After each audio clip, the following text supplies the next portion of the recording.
Assalamualaikum warahmatullahi wabarakatuh. Perkenalkan, nama saya Ahmad Lutfi. Saya mahasiswa ilmu komputer dari Universitas Budi Luhur.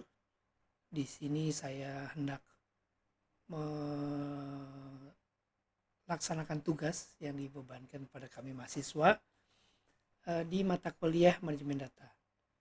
Di sini kami ingin memaparkan terkait dengan buku yang kami gunakan, yaitu Data Management Body of Knowledge yang sering kami sebut DAMA DMBOK. Nah, di sini saya dapat tugas untuk memaparkan dari grup 2 bagian 3 itu halaman 286 sampai 318. Mari kita simak bersama.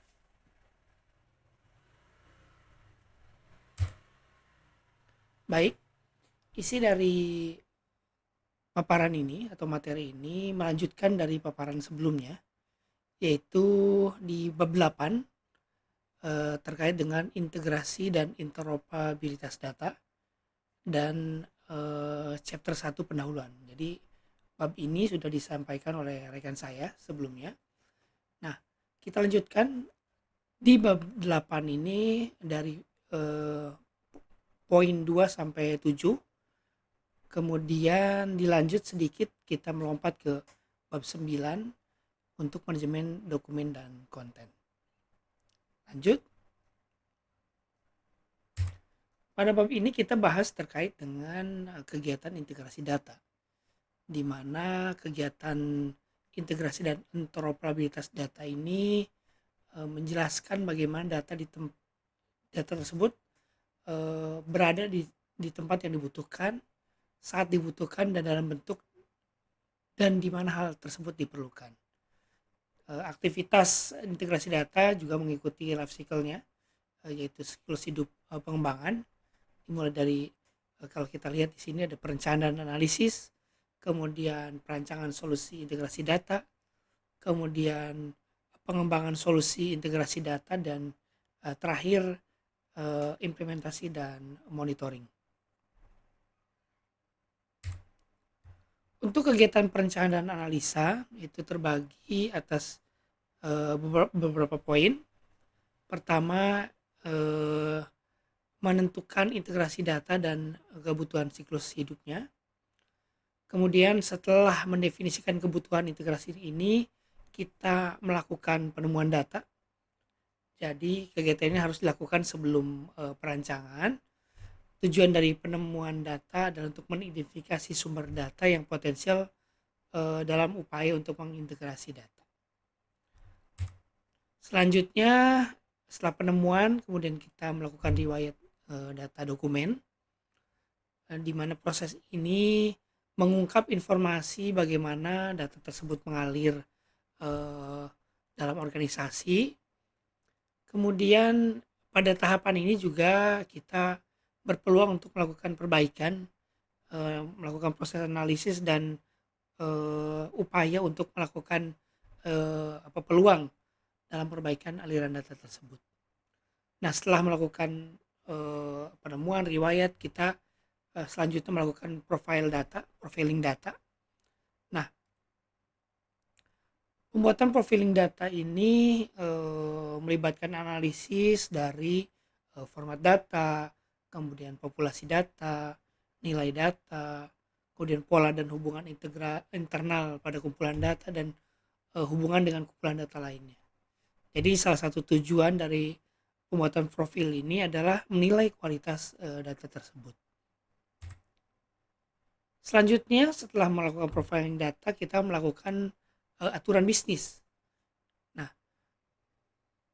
penggunaan aturan bisnis digunakan untuk mendukung integrasi dan interoperabilitas data. Bagaimana kita untuk menilai data dalam kumpulan data sumber dan target yang potensial, kemudian mengarahkan aliran data tersebut dalam organisasi, memantau data tersebut pada tahapan operasional, dan mengarahkan kapan waktu yang tepat saat terjadinya data tersebut dan event data tersebut muncul. Tentunya untuk menentukan aturan bisnis kita dapat melibatkan subject matter expert, orang-orang yang memang berkecimpung atau punya keahlian atau yang sehari-hari menggunakan data tersebut pada proses bisnis. Setelah tahapan yang pertama, selanjutnya kita beralih pada solusi perancangan integrasi data. Pada tahapan ini kita melakukan pemilihan model interaksi. Nah, kita harus merancang sebuah solusi desain untuk memenuhi kebutuhan yang diperlukan. Kemudian kita juga dapat menggunakan komponen integrasi dan interoperabilitas yang telah ada jika tersedia. Nah, pada tahapan ini kita langkah-langkahnya yang pertama adalah melakukan pemilihan model interaksi, kemudian melakukan perancangan layanan atau pola pertukaran datanya. Selanjutnya setelah hal tersebut dilakukan, beralih pada langkah selanjutnya, yaitu melakukan pemodelan hub data antarmuka, pesan, dan layanan data. Nah, setelah dilakukan hal tersebut, kemudian kita lakukan memetakan sumber data ke target dan melakukan orkestrasi data desain. Jadi kita ramu hasil perancangan kita gitu ya. Setelah melakukan modeling, kemudian memetakan, kemudian melakukan orkestrasi.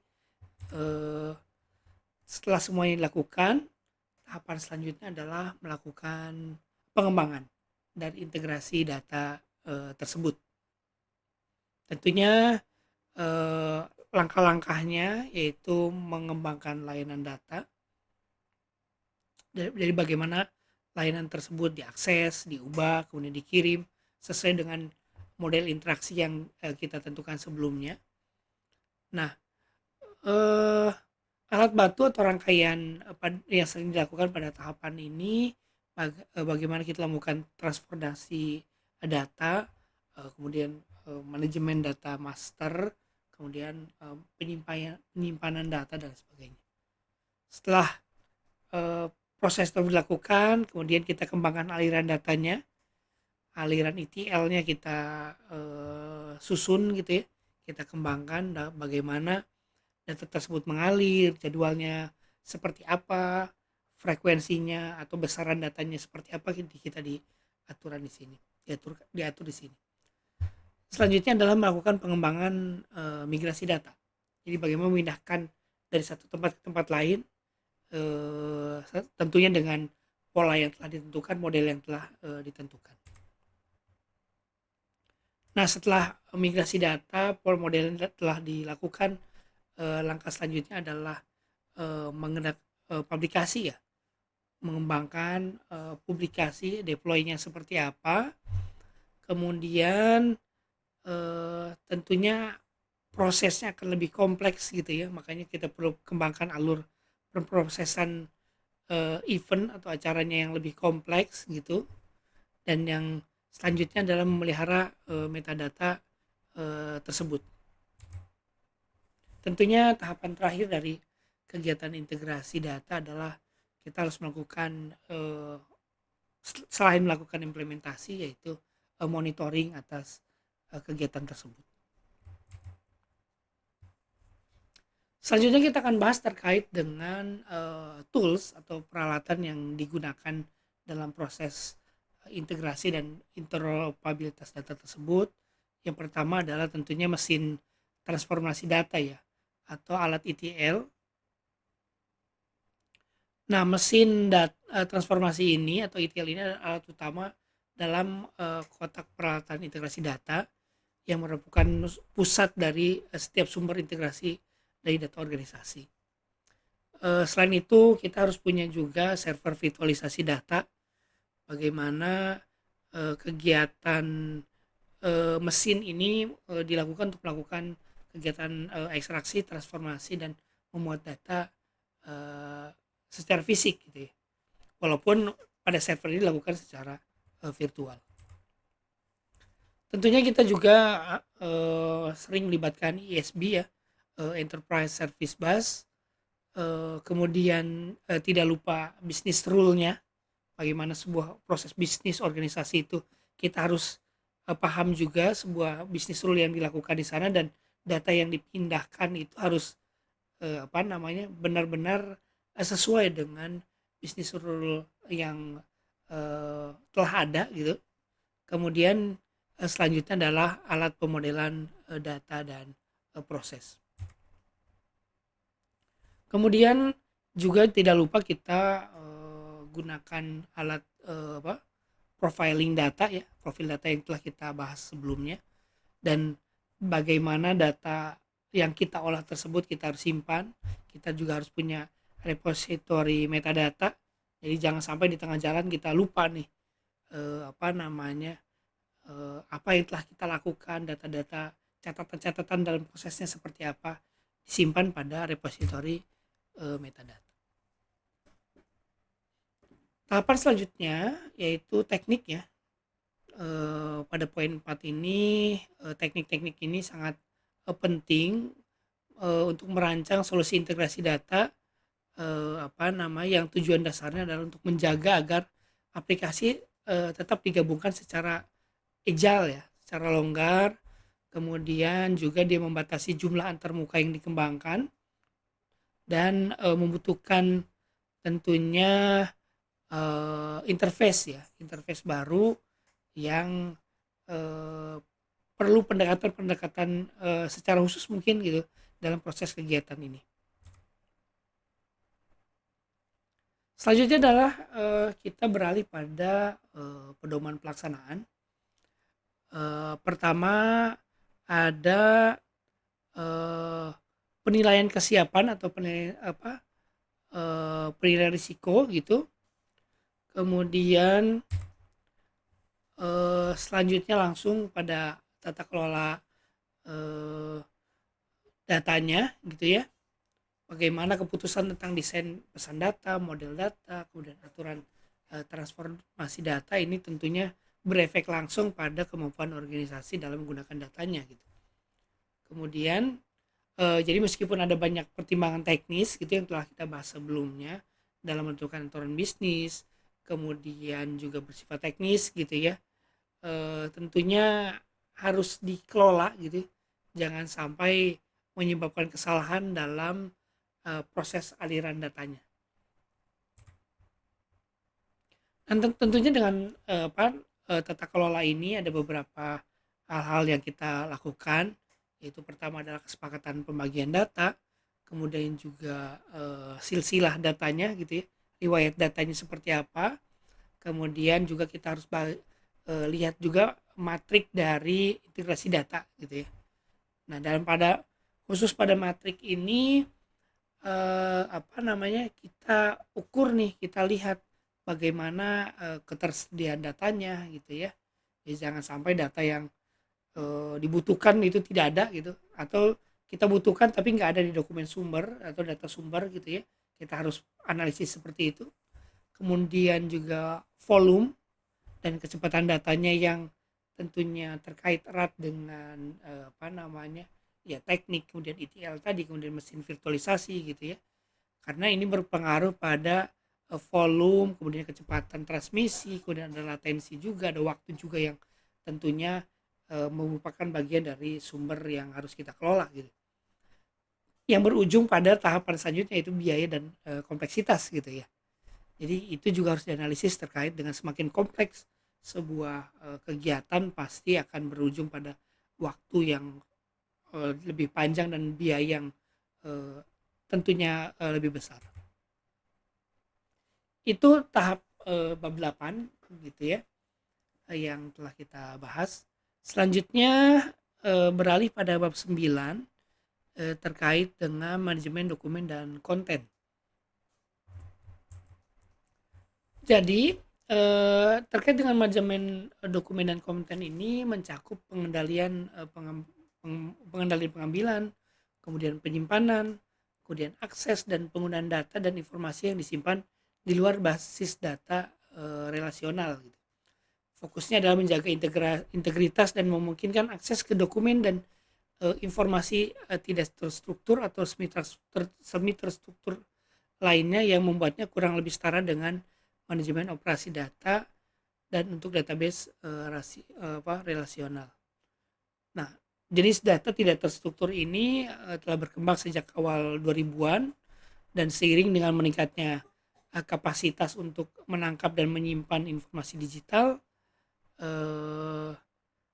konsep data tidak terstruktur ini terus mengacu pada data yang tidak didefinisikan sebelumnya melalui model data baik relasional maupun lainnya. Jadi ini di luar RDBMS gitu ya, data-data yang makin kesini kayaknya data bukan cuma table, bukan cuma data yang RDBMS gitu ya, tapi data-data unstructured yang tidak struktur atau semi terstruktur juga butuh kita kelola gitu. Jadi pada kegiatan ini kita pendahuluan ini terdiri atas 3 ya, yaitu penggerak bisnis, kemudian tujuan prinsip dan konsep-konsep penting. Nah ini kita bahas, kita coba bahas. Pertama penggerak bisnis. Jadi penggerak bisnis utama untuk manajemen dokumen dan konten ini meliputi kepatuhan terhadap peraturan, kemampuan untuk menanggapi permintaan litigasi dan penemuan elektronik, dan persyaratan keberlangsungan bisnis. Manajemen arsip yang baik juga dapat membantu organisasi menjadi lebih efisien. Kemudian situs web yang tertata dengan baik dan mudah dicari yang dihasilkan dari manajemen ontologi yang efektif dan struktur lain memfasilitasi pencarian dapat meningkatkan kepuasan pelanggan dan karyawan. Jadi tentunya manajemen konten ini ujungnya pada kepuasan pelanggan dan karyawannya, bagi kebutuhan mereka itu dipenuhi, tentunya dengan secara tidak langsung akan mempengaruhi pada proses bisnis yang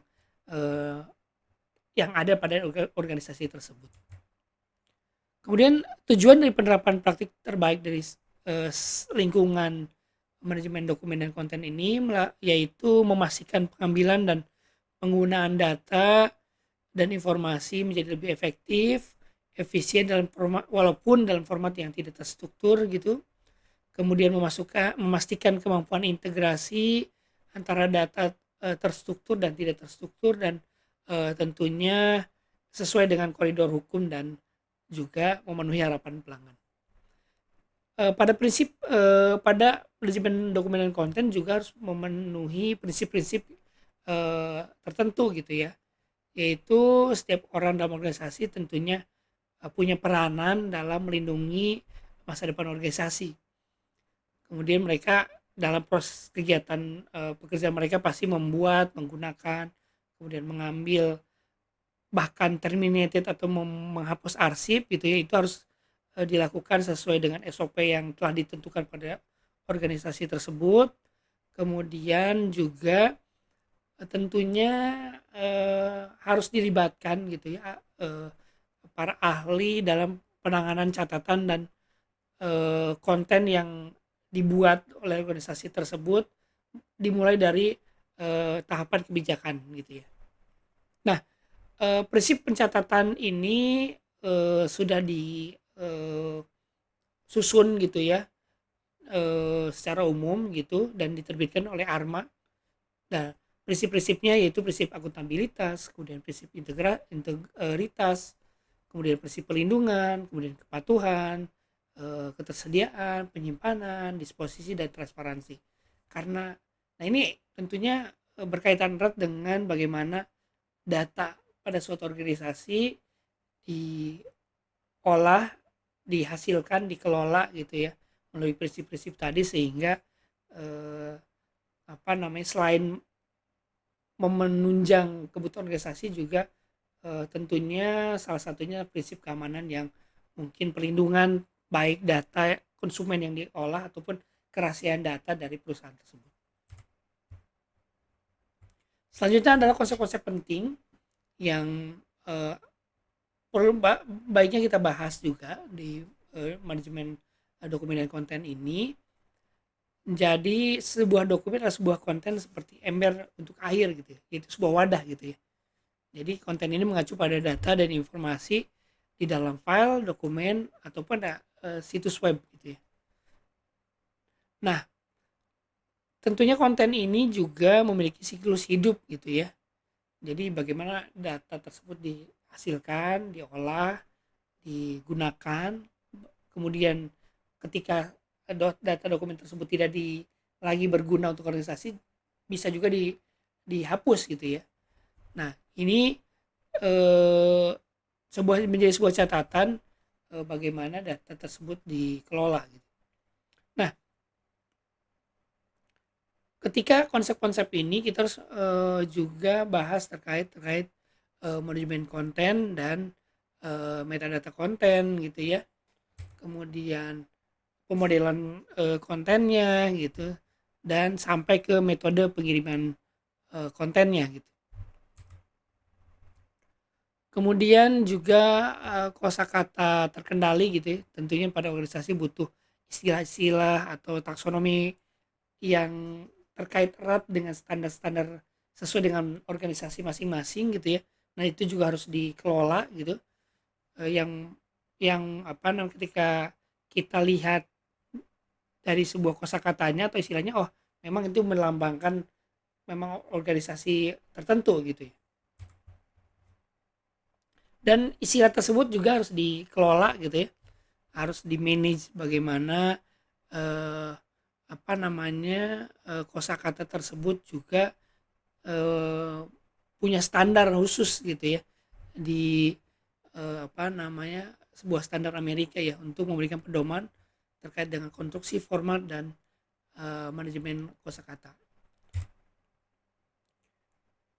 Tentunya tampilan dan kosakata tersebut harus dikendalikan sampai ke level mikro gitu ya, sampai level terendahnya kita harus kita jaga konsistennya gitu. Kemudian juga tentunya istilah tersebut, kosakata tersebut harus kita apa namanya simpan gitu ya, harus kita punya daftarnya gitu, harus kita kelola. Dan tentunya juga ada jangka waktu ya, jangka waktu di mana eh, prinsip tersebut dikelola gitu. Yang terakhir sampai ke taksonomi ya. Taksonomi adalah istilah umum yang mengacu pada klasifikasi atau kosakata yang terkontrol. Tidak lupa terkait skema klarifikasi dan tesaurinya.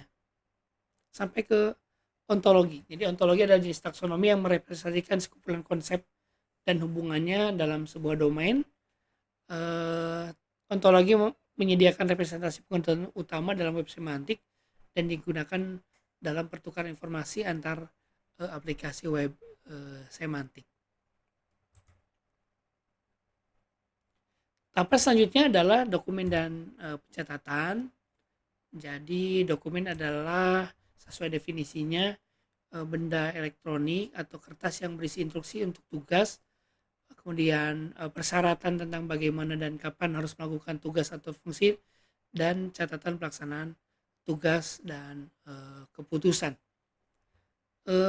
Harus digarisbawahi bahwa hanya sebagian dokumen yang akan ditetapkan sebagai catatan. Jadi walaupun ada dokumen, tidak semuanya menjadi catatan gitu. Jadi catatan memberikan bukti bahwa tindakan yang telah diambil dan keputusan yang telah dibuat sesuai dengan prosedur. Dan jangan lupa catatan menjadi bukti aktivitas bisnis organisasi dan kepatuhan terhadap peraturan. Jadi intinya tidak semua dokumen akan menjadi catatan. Nah, dokumen-dokumen ini apa namanya tentunya menjadi sesuatu yang urgent gitu ya.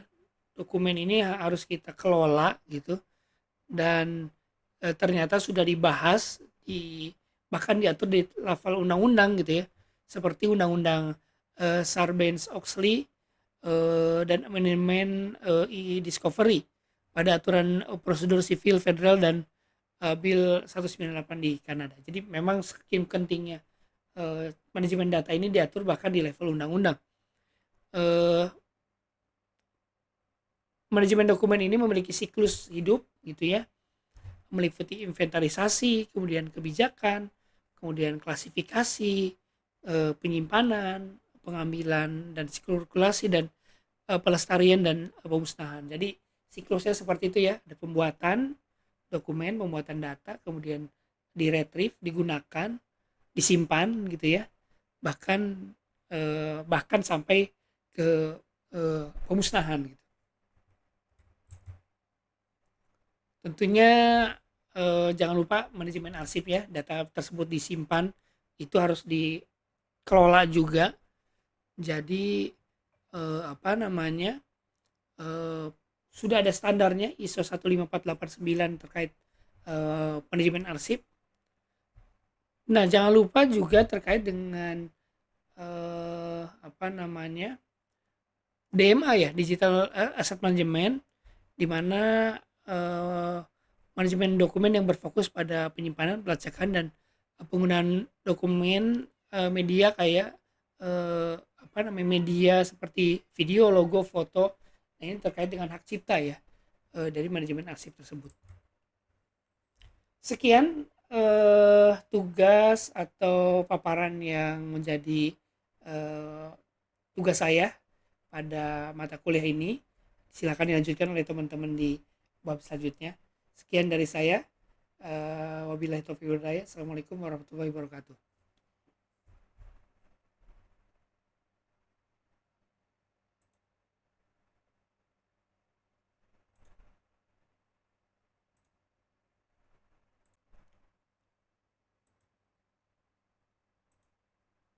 Action. Bismillahirrahmanirrahim. Assalamualaikum warahmatullahi wabarakatuh. Perkenalkan, nama saya Ahmad Lutfi. Saya mahasiswa ilmu komputer dari Universitas Budi Luhur. Di sini saya hendak melaksanakan tugas yang dibebankan pada kami mahasiswa di mata kuliah manajemen data. Di sini kami ingin memaparkan terkait dengan buku yang kami gunakan, yaitu Data Management Body of Knowledge yang sering kami sebut DAMA DMBOK. Nah, di sini saya dapat tugas untuk memaparkan dari grup 2 bagian 3 itu halaman 286 sampai 318. Mari kita simak bersama.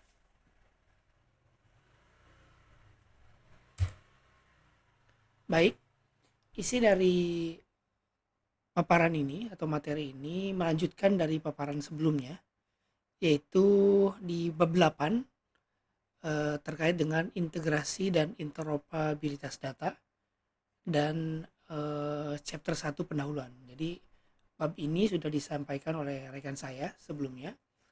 Nah, kita lanjutkan di bab 8 ini dari poin 2 sampai 7. Kemudian dilanjut sedikit, kita melompat ke bab 9 untuk manajemen dokumen dan konten. Lanjut. Pada bab ini kita bahas terkait dengan kegiatan integrasi data, di mana kegiatan integrasi dan interoperabilitas data ini menjelaskan bagaimana data tersebut berada di tempat yang dibutuhkan, saat dibutuhkan, dan dalam bentuk dan di mana hal tersebut diperlukan. Aktivitas integrasi data juga mengikuti life cycle-nya, yaitu siklus hidup pengembangan, dimulai dari kalau kita lihat di sini ada perencanaan analisis, kemudian perancangan solusi integrasi data, kemudian pengembangan solusi integrasi data, dan terakhir implementasi dan monitoring. Untuk kegiatan perencanaan dan analisa itu terbagi atas beberapa poin. Pertama, menentukan integrasi data dan kebutuhan siklus hidupnya. Kemudian setelah mendefinisikan kebutuhan integrasi ini, kita melakukan penemuan data. Jadi kegiatan ini harus dilakukan sebelum perancangan. Tujuan dari penemuan data adalah untuk mengidentifikasi sumber data yang potensial dalam upaya untuk mengintegrasi data. Selanjutnya, setelah penemuan, kemudian kita melakukan riwayat data dokumen, di mana proses ini mengungkap informasi bagaimana data tersebut mengalir dalam organisasi. Kemudian pada tahapan ini juga kita berpeluang untuk melakukan perbaikan, melakukan proses analisis dan upaya untuk melakukan peluang dalam perbaikan aliran data tersebut. Nah, setelah melakukan penemuan riwayat, kita selanjutnya melakukan profiling data. Nah, pembuatan profiling data ini melibatkan analisis dari format data, kemudian populasi data, nilai data, kemudian pola dan hubungan internal pada kumpulan data dan hubungan dengan kumpulan data lainnya. Jadi salah satu tujuan dari pembuatan profil ini adalah menilai kualitas data tersebut. Selanjutnya, setelah melakukan profiling data, kita melakukan aturan bisnis. Nah, penggunaan aturan bisnis digunakan untuk mendukung integrasi dan interoperabilitas data. Bagaimana kita untuk menilai data dalam kumpulan data sumber dan target yang potensial, kemudian mengarahkan aliran data tersebut dalam organisasi, memantau data tersebut pada tahapan operasional dan mengarahkan kapan waktu yang tepat saat terjadinya data tersebut dan event data tersebut muncul. Tentunya untuk menentukan aturan bisnis kita dapat melibatkan subject matter expert, orang-orang yang memang berkecimpung atau punya keahlian atau yang sehari-hari menggunakan data tersebut pada proses bisnis. Setelah tahapan yang pertama, selanjutnya kita beralih pada solusi perancangan integrasi data. Pada tahapan ini kita melakukan pemilihan model interaksi. Nah, kita harus merancang sebuah solusi desain untuk memenuhi kebutuhan yang diperlukan. Kemudian kita juga dapat menggunakan komponen integrasi dan interoperabilitas yang telah ada jika tersedia. Nah, pada tahapan ini kita langkah-langkahnya yang pertama adalah melakukan pemilihan model interaksi, kemudian melakukan perancangan layanan atau pola pertukaran datanya.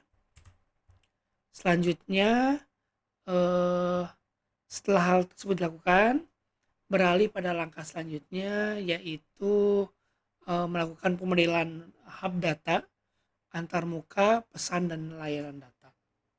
Nah, setelah dilakukan hal tersebut, kemudian kita lakukan memetakan sumber data ke target dan melakukan orkestrasi data desain. Jadi kita ramu hasil perancangan kita gitu ya. Setelah melakukan modeling, kemudian memetakan, kemudian melakukan orkestrasi. Setelah semuanya dilakukan, tahapan selanjutnya adalah melakukan pengembangan dari integrasi data tersebut. Tentunya langkah-langkahnya yaitu mengembangkan layanan data. Jadi bagaimana layanan tersebut diakses, diubah, kemudian dikirim sesuai dengan model interaksi yang kita tentukan sebelumnya. Nah, alat bantu atau rangkaian yang sering dilakukan pada tahapan ini bagaimana kita lakukan transformasi data, kemudian manajemen data master, kemudian penyimpanan data dan sebagainya. Setelah proses tersebut dilakukan, kemudian kita kembangkan aliran datanya, aliran ETL-nya kita susun gitu ya, kita kembangkan bagaimana data tersebut mengalir, jadwalnya seperti apa, frekuensinya atau besaran datanya seperti apa, kita di aturan di sini, diatur di sini. Selanjutnya adalah melakukan pengembangan migrasi data. Jadi bagaimana memindahkan dari satu tempat ke tempat lain, tentunya dengan pola yang telah ditentukan, model yang telah ditentukan. Nah, setelah migrasi data, pola model yang telah dilakukan, langkah selanjutnya adalah publikasi ya, mengembangkan publikasi, deploy-nya seperti apa, kemudian tentunya prosesnya akan lebih kompleks gitu ya, makanya kita perlu kembangkan alur pemrosesan event atau acaranya yang lebih kompleks gitu. Dan yang selanjutnya adalah memelihara metadata tersebut. Tentunya tahapan terakhir dari kegiatan integrasi data adalah kita harus melakukan selain melakukan implementasi, yaitu monitoring atas kegiatan tersebut. Selanjutnya kita akan bahas terkait dengan tools atau peralatan yang digunakan dalam proses integrasi dan interoperabilitas data tersebut.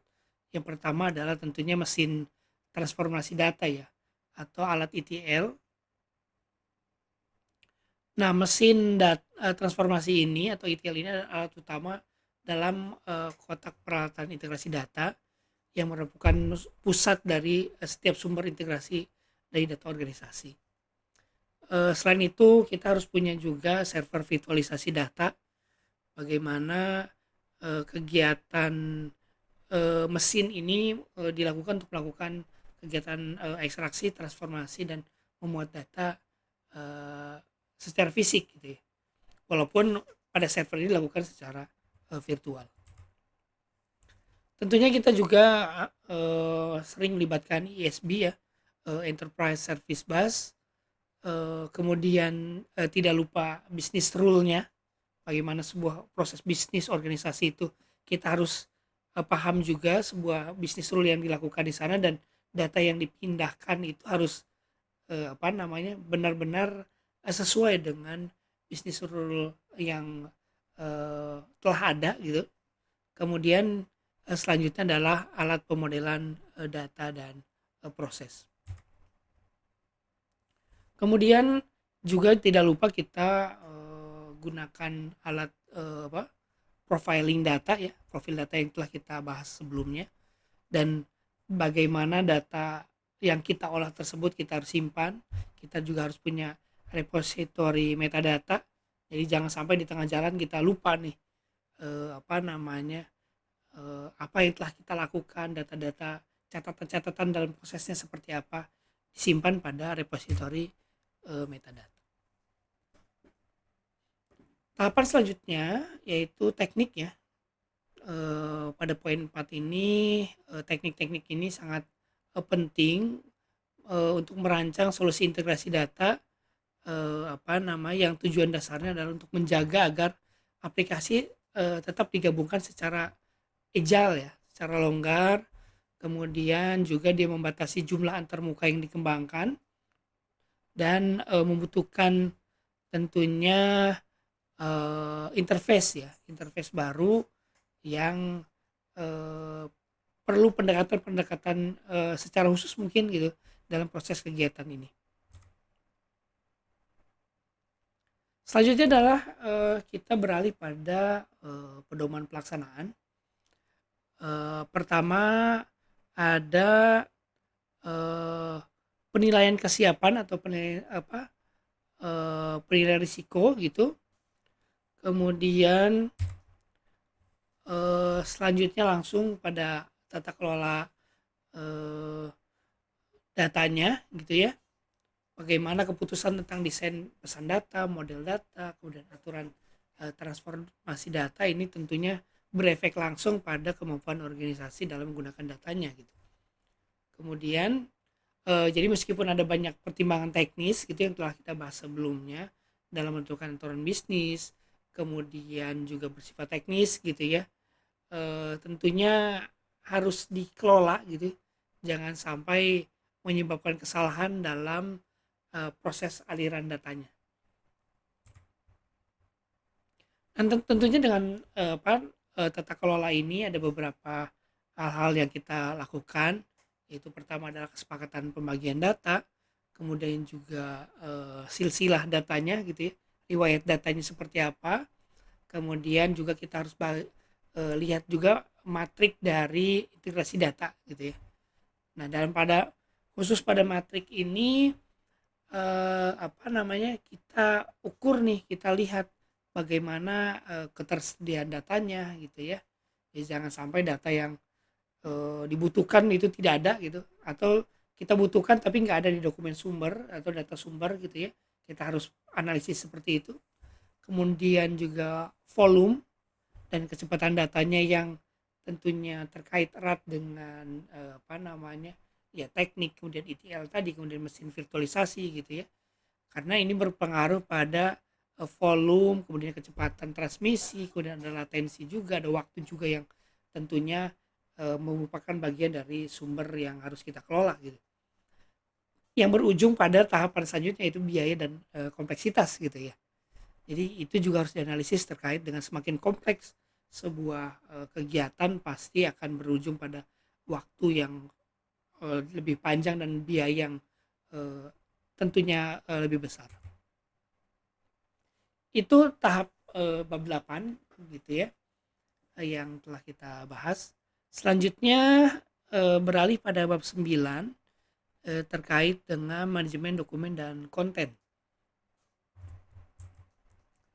Jadi terkait dengan manajemen dokumen dan konten ini mencakup pengendalian pengendalian pengambilan, kemudian penyimpanan, kemudian akses dan penggunaan data dan informasi yang disimpan di luar basis data relasional gitu. Fokusnya adalah menjaga integritas dan memungkinkan akses ke dokumen dan informasi tidak terstruktur atau semi terstruktur lainnya yang membuatnya kurang lebih setara dengan manajemen operasi data dan untuk database relasional. Nah, jenis data tidak terstruktur ini telah berkembang sejak awal 2000-an dan seiring dengan meningkatnya kapasitas untuk menangkap dan menyimpan informasi digital, konsep data tidak terstruktur ini terus mengacu pada data yang tidak didefinisikan sebelumnya melalui model data baik relasional maupun lainnya. Jadi ini di luar RDBMS gitu ya, data-data yang makin kesini kayaknya data bukan cuma table, bukan cuma data yang RDBMS gitu ya, tapi data-data unstructured yang tidak struktur atau semi terstruktur juga butuh kita kelola gitu. Jadi pada kegiatan ini kita pendahuluan ini terdiri atas 3 ya, yaitu penggerak bisnis, kemudian tujuan prinsip dan konsep-konsep penting. Nah ini kita coba bahas. Pertama, penggerak bisnis. Jadi penggerak bisnis utama untuk manajemen dokumen dan konten ini meliputi kepatuhan terhadap peraturan, kemampuan untuk menanggapi permintaan litigasi dan penemuan elektronik, dan persyaratan keberlangsungan bisnis. Manajemen arsip yang baik juga dapat membantu organisasi menjadi lebih efisien. Kemudian situs web yang tertata dengan baik dan mudah dicari yang dihasilkan dari manajemen ontologi yang efektif dan struktur lain memfasilitasi pencarian dapat meningkatkan kepuasan pelanggan dan karyawan. Jadi tentunya manajemen konten ini ujungnya pada kepuasan pelanggan dan karyawannya, bagi kebutuhan mereka itu dipenuhi tentunya dengan secara tidak langsung akan mempengaruhi pada proses bisnis yang ada pada organisasi tersebut. Kemudian tujuan dari penerapan praktik terbaik dari lingkungan manajemen dokumen dan konten ini yaitu memastikan pengambilan dan penggunaan data dan informasi menjadi lebih efektif, efisien walaupun dalam format yang tidak terstruktur gitu. Kemudian memastikan kemampuan integrasi antara data terstruktur dan tidak terstruktur, dan tentunya sesuai dengan koridor hukum dan juga memenuhi harapan pelanggan. Pada manajemen dokumen dan konten juga harus memenuhi prinsip-prinsip tertentu gitu ya, yaitu setiap orang dalam organisasi tentunya punya peranan dalam melindungi masa depan organisasi. Kemudian mereka dalam proses kegiatan pekerjaan mereka pasti membuat, menggunakan, kemudian mengambil, bahkan terminated atau menghapus arsip gitu ya, itu harus dilakukan sesuai dengan SOP yang telah ditentukan pada organisasi tersebut. Kemudian juga tentunya harus dilibatkan gitu ya para ahli dalam penanganan catatan dan konten yang dibuat oleh organisasi tersebut, dimulai dari tahapan kebijakan gitu ya. Nah, prinsip pencatatan ini sudah disusun gitu ya secara umum gitu dan diterbitkan oleh ARMA. Nah, prinsip-prinsipnya yaitu prinsip akuntabilitas, kemudian prinsip integritas, kemudian prinsip perlindungan, kemudian kepatuhan, ketersediaan, penyimpanan, disposisi, dan transparansi. Karena, nah ini tentunya berkaitan erat dengan bagaimana data pada suatu organisasi diolah, dihasilkan, dikelola gitu ya melalui prinsip-prinsip tadi, sehingga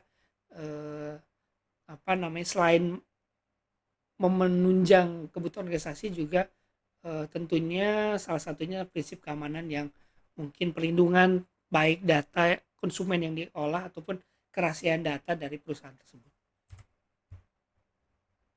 Selanjutnya adalah konsep-konsep penting yang perlu baiknya kita bahas juga di manajemen dokumen dan konten ini.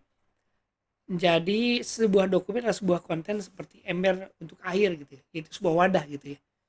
Jadi konten ini mengacu pada data dan informasi di dalam file, dokumen, ataupun situs web gitu ya. Nah, tentunya konten ini juga memiliki siklus hidup gitu ya. Jadi bagaimana data tersebut dihasilkan, diolah, digunakan, kemudian ketika data dokumen tersebut tidak lagi berguna untuk organisasi, bisa juga dihapus gitu ya. Nah, ini menjadi sebuah catatan bagaimana data tersebut dikelola gitu. Nah, ketika konsep-konsep ini kita harus juga bahas terkait manajemen konten dan metadata konten gitu ya. Kemudian pemodelan kontennya gitu, dan sampai ke metode pengiriman kontennya gitu.